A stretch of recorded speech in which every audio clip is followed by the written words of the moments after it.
Assalamualaikum warahmatullahi wabarakatuh. Apa kabar sahabat matematika semuanya? Semoga dalam keadaan sehat dan selalu bahagia. Pada pertemuan kali ini kita akan membahas materi deret hitung dan deret ukur, atau biasa juga disebut dengan deret aritmatika dan deret geometri bersama saya Tantri Mega Sanjaya. Selamat belajar.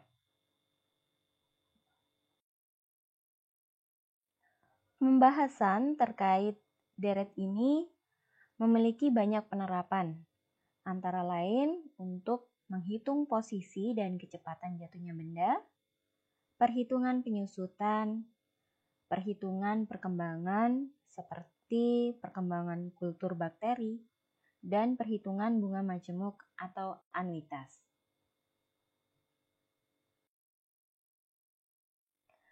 Sebelum kita membahas terlalu jauh, kita ketahui dulu apa pengertian dari deret dan suku.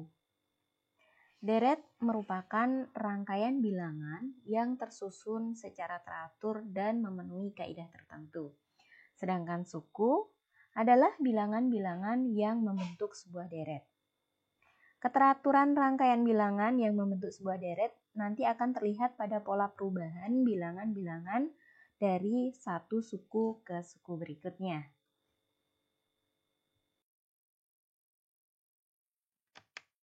Pembahasan pertama yaitu terkait deret hitung, atau dalam literasi lain juga dikatakan sebagai deret aritmatika. Apa sih itu deret hitung? Deret yang perubahan suku-sukunya berdasarkan penjumlahan terhadap sebuah bilangan tertentu. Nah, bilangan tertentu ini biasa disebut dengan pembeda. Nah, untuk penggunaan deret hitung ini, teman-teman bisa mengamati ketika misal teman-teman naik taksi kayak gitu ya.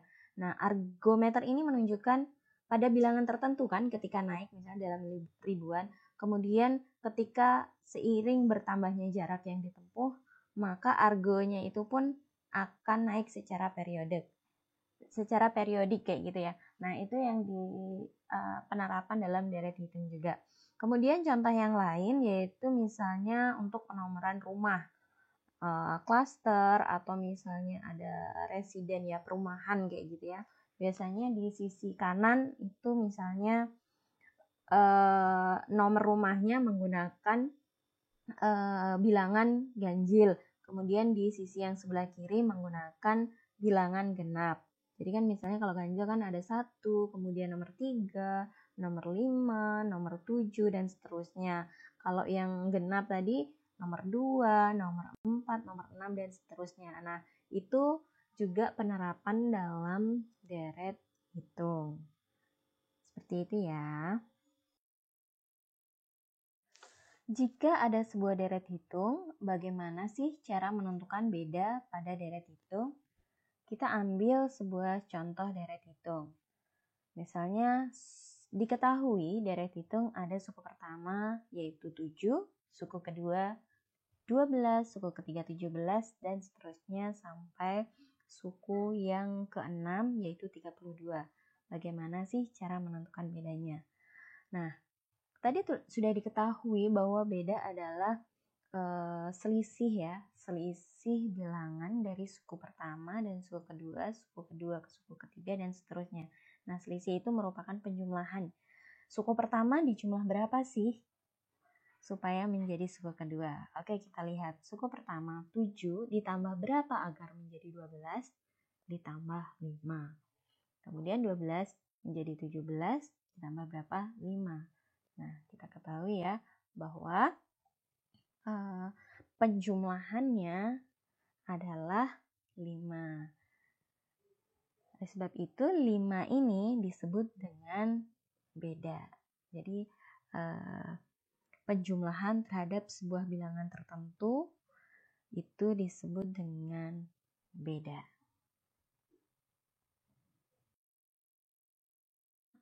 Selanjutnya yaitu menentukan suku ke N. Nah, untuk menentukan suku ke N ini kita mengambil contoh dari contoh yang tadi ya. bilangan 7, 12, 17, 22, 27, dan 32. Nah, misalnya 7 ini kan S1 atau suku ke-1, 12 ini suku kedua, 17 suku ketiga, dan seterusnya. Nah, untuk suku pertama itu kan sama dengan 7. Dalam deret biasanya dinotasikan dengan A. Jadi suku pertama itu dalam deret hitung biasanya dinotasikan dengan A. Nah, untuk suku kedua diketahui bahwa suku keduanya tadi adalah 12. 12 adalah hasil dari suku pertama ditambahkan beda. Ya, tadi suku pertamanya adalah 7 ditambah bedanya 5. 7 tambah 5 hasilnya 12. Kemudian untuk memperoleh suku ketiga itu suku pertama ditambahkan 2 kali beda. Artinya 7 ditambah 5 ditambah 5 hasilnya 17. Kemudian seterusnya hingga S ke-6. S ke-6 itu 32. 32 merupakan penjumlahan dari suku pertama ditambah 5 kali bedanya. Berarti ditambah 5, tambah 5, tambah 5 sebanyak 5 kali. Sehingga memperoleh 32. Nah, dari suku kedua, suku 3, suku 4, suku kelima, sampai suku ke-6 tadi kita memperoleh pola. Kayak gitu ya, pola yang serupa. Nah, jadi untuk suku kedua tadi diperoleh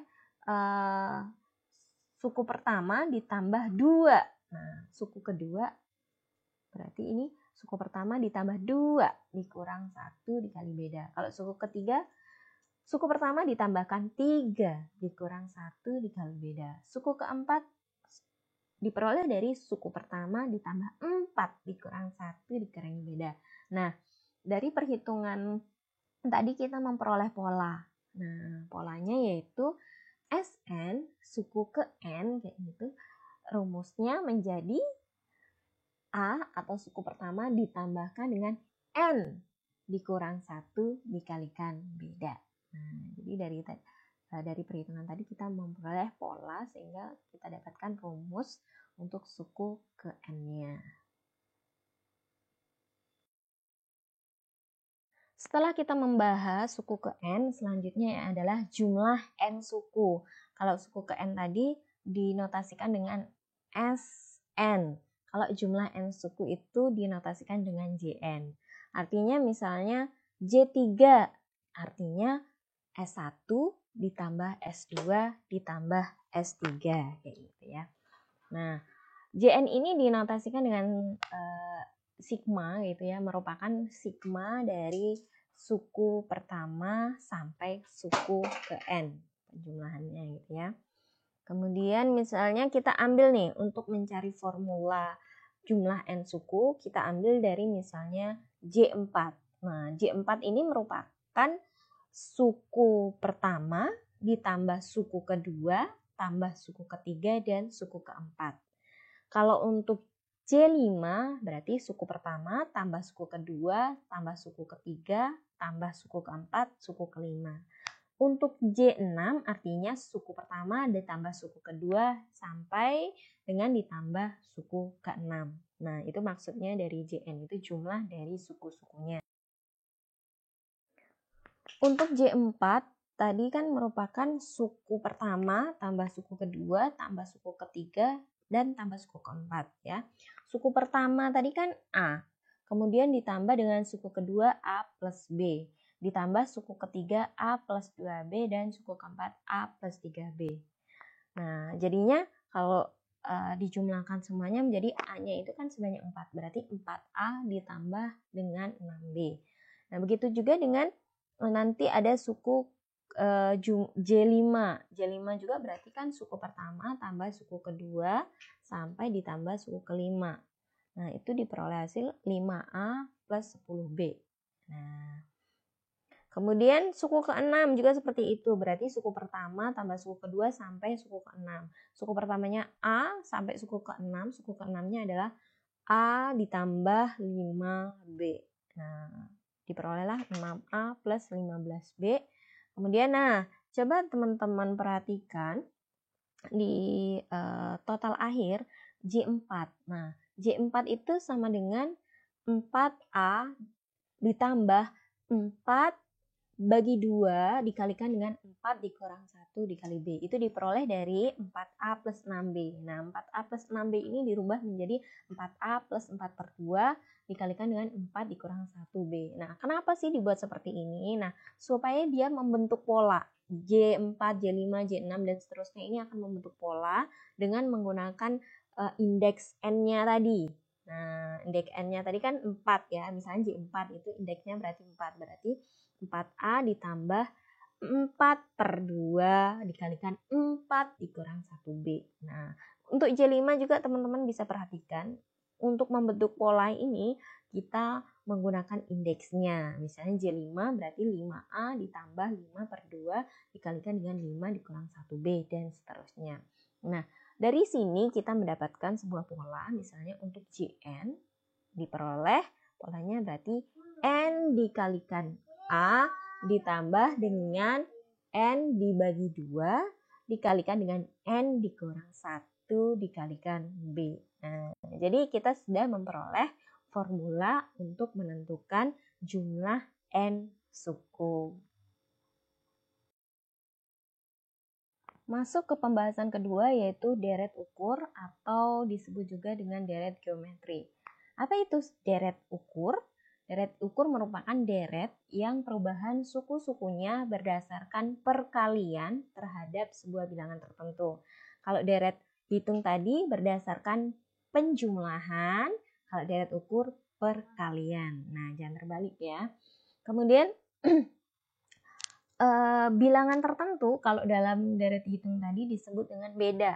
Kalau dalam deret ukur supaya bisa untuk membedakan gitu ya, disebut dengan pengganda. Ya. Selanjutnya, bagaimana sih menentukan pengganda pada deret ukur? Nah, kita misalnya ambil sebuah deret bilangan gitu ya. Ada 512, 256, 128, dan seterusnya sampai 16. Nah, ketika kita cek, oh ini bukan deret hitung ini karena nggak cocok. Nah, kemungkinan ini adalah deret ukur.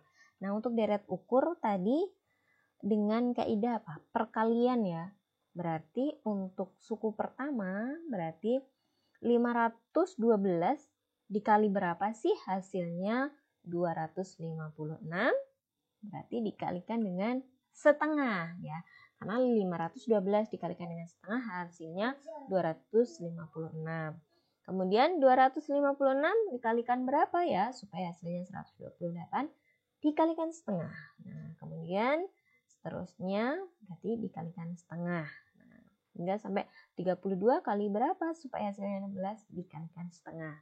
Nah, setengah-setengah ini disebut dengan penggandanya atau dinotasikan dengan P.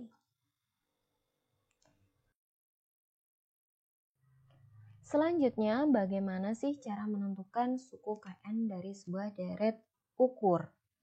Kita mengambil contoh untuk deret yang tadi ya, 512 sebagai suku pertama, 256 sebagai suku kedua, 128 sebagai suku ketiga, dan seterusnya sampai 16 sebagai suku ke-6. Nah, untuk memperoleh suku ke-1, suku kedua, suku ketiga, kita lihat berikut. Nah, suku ke-1 tadi dinotasikan dengan A. Nah, ya, suku pertama itu dinotasikan dengan A. Nah, ini A-nya adalah 512, ya, berlaku sebagai suku ke-1. Kemudian suku kedua yaitu, kalau deret ukur kan perkalian tadi ya, berarti A ini dikalikan dengan P. P-nya atau penggandanya tadi adalah setengah, berarti A 512 dikalikan dengan setengah menjadi 256.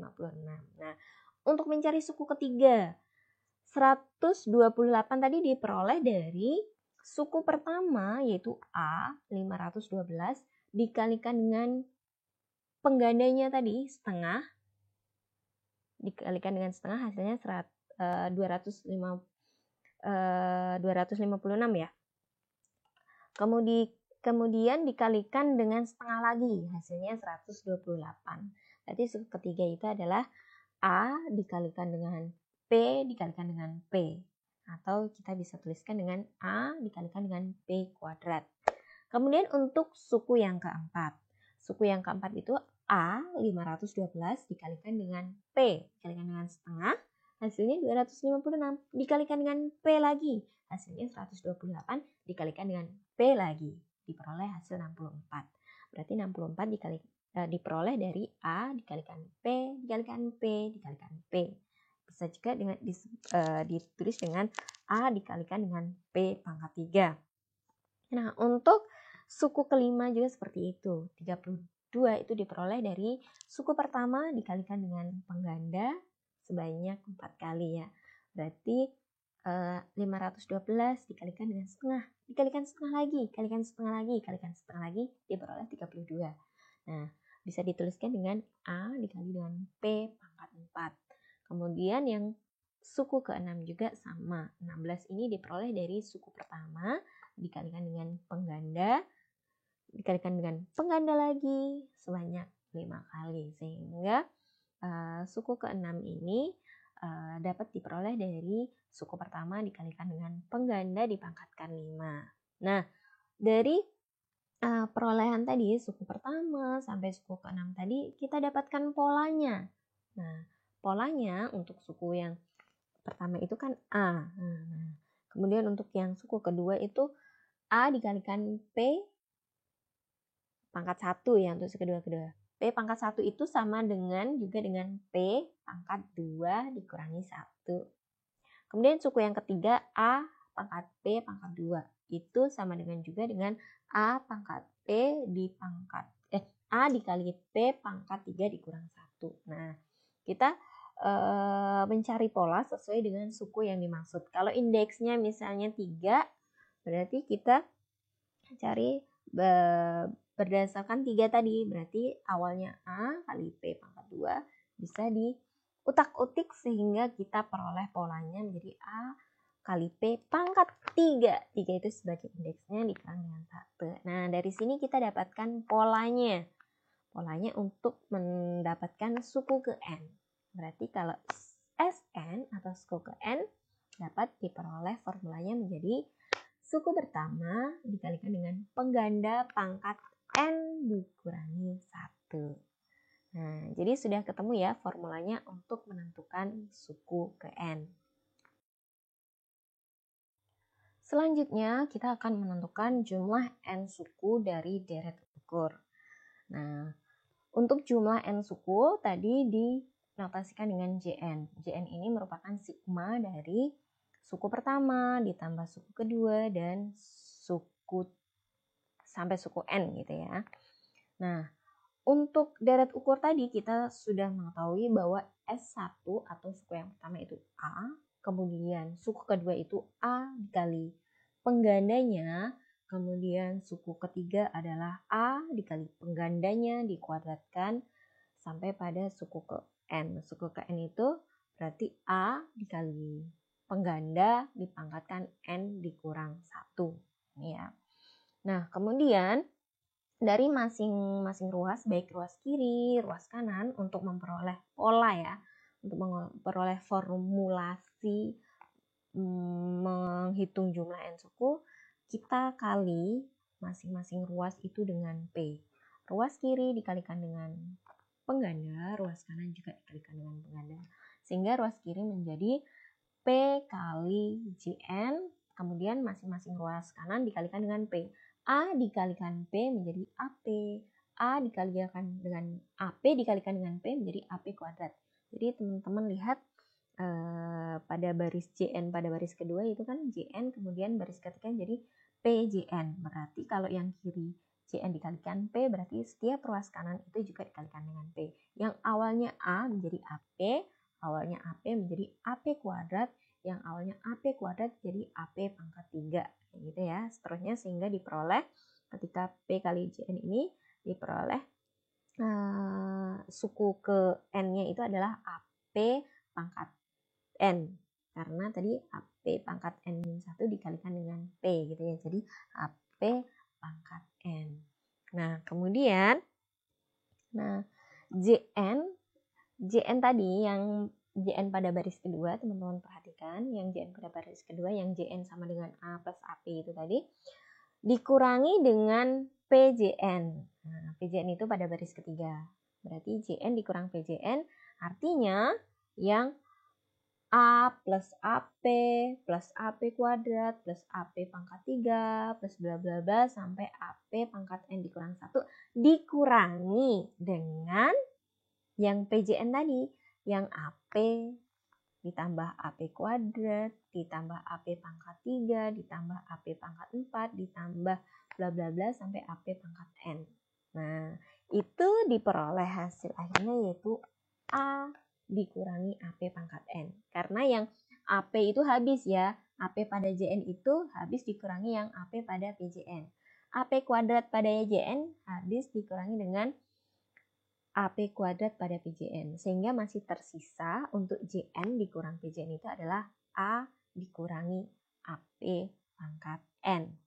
Nah, dari sini kita peroleh untuk formula jumlah N suku pada deret ukur, yaitu Jn. Nah, Jn dikalikan dengan 1 dikurang P sama dengan A dikalikan 1 dikurang P pangkat N. Nah, ini sebenarnya masih campuran ya. Nah, teman-teman bisa merubah lagi, memindah ruaskan, berarti Jn nanti, Jn sama dengan A dikalikan 1 min P pangkat N dibagi 1 min P. Seperti itu ya. Jadi ini Jn-nya silakan teman-teman pindah ruaskan. Jadi Jn sama dengan A 1 min Pn dibagi 1 min P. Gitu ya. Jadi bisa diutak-atik sebenarnya, rumusnya bisa diubah-ubah. Kita masuk ke contoh aplikasi penggunaan deret ukur dan deret hitung dalam kehidupan sehari-hari. Bukan hanya dalam ekonomi saja, bisa juga digunakan dalam kehidupan yang lainnya ya, ilmu pengetahuan yang lainnya. Nah, kita ambil contoh. Pengusaha batik cap Pandawa menghasilkan 3.000 lembar kain batik pada bulan pertama produksinya. Dengan penambahan tenaga kerja dan peningkatan produktivitas, perusahaan mampu menambahkan produksinya sebanyak 500 buah kain setiap bulan. Jika perkembangan produksinya konstan, berapa buah kain yang dihasilkan pada bulan kelima dan berapa buah yang telah dihasilkan hingga dengan bulan tersebut. Oke, dari persoalan ini, dari soal ini ya, kita peroleh bahwa A-nya atau suku pertamanya itu adalah 3.000. Kemudian karena di sini ada penambahan sebanyak 500 buah kain setiap bulan, artinya beda ya. Berarti ini kita membahas terkait deret hitung. Bedanya yaitu 500. Kemudian yang jadi pertanyaan apa ya? Yang jadi pertanyaan yaitu berapa buah kain yang dihasilkan pada bulan kelima? Pada bulan kelima artinya kita harus mencari S kelima, suku kelimanya. Kemudian berapa buah yang telah dihasilkan hingga dengan bulan tersebut. Artinya hingga itu berarti dari bulan pertama sampai bulan kelima. Artinya yang dicari adalah Jn, berarti J kelima, gitu ya. Nah, kemudian di sini untuk mencarinya berarti kita menggunakan formula deret hitung. Untuk mencari S kelima kita menggunakan formula Sn. Sn tadi adalah A ditambah N dikurang 1 dikalikan B. Berarti kalau S5 sama dengan A-nya 3.000 ditambahkan dengan N-nya ada 5. Dikurangi 1 kemudian dikalikan dengan bedanya yaitu 500. Diperoleh hasilnya yaitu 5.000. Kemudian untuk Jn-nya untuk deret hitung kita tadi sudah memperoleh formulanya yaitu N dikali A ditambah N dibagi 2 dikalikan dengan N dikurang 1 dikalikan beda. Berarti untuk J5 sama dengan 5 dikalikan dengan A-nya tadi, suku ke-1 yaitu 3.000, kemudian ditambahkan dengan 5/2 dikalikan dengan N-nya 5 dikurangi 1 dikalikan dengan B, bedanya 500. Diperoleh hasilnya yaitu 5 kali 3.000, 15.000 ditambah 5/2 dikali 5 kurang 1 kali 500 hasilnya 5.000. Sehingga diperoleh hasil 15.000 tambah 5.000 yaitu 20.000. Nah, dari sini kita dapat menyimpulkan bahwa jumlah produksi kain batik pada bulan kelima itu sebanyak 5.000, sedangkan jumlah seluruhnya yaitu dari bulan pertama sampai bulan kelima diperoleh batik sebanyak 20.000 lembar kainnya. Nah, semoga dari contoh ini teman-teman bisa lebih memahami materi kita hari ini. Selebihnya teman-teman bisa mengerjakan latihan-latihan yang lain atau nanti bisa juga mengerjakan kuis. Nah, kuis ini sifatnya wajib ya. Kuis akan saya berikan setelah materi ini. Nah, itu pertemuan kita hari ini pembahasannya. Jangan lupa, kegagalan terbesar adalah ketika merasa takut gagal dan tidak mau mencoba. So, terus mencoba, lakukan yang terbaik. Sekian dari saya. Banyak kesalahan, saya mohon maaf lahir batin. Saya akhiri, wassalamualaikum warahmatullahi wabarakatuh.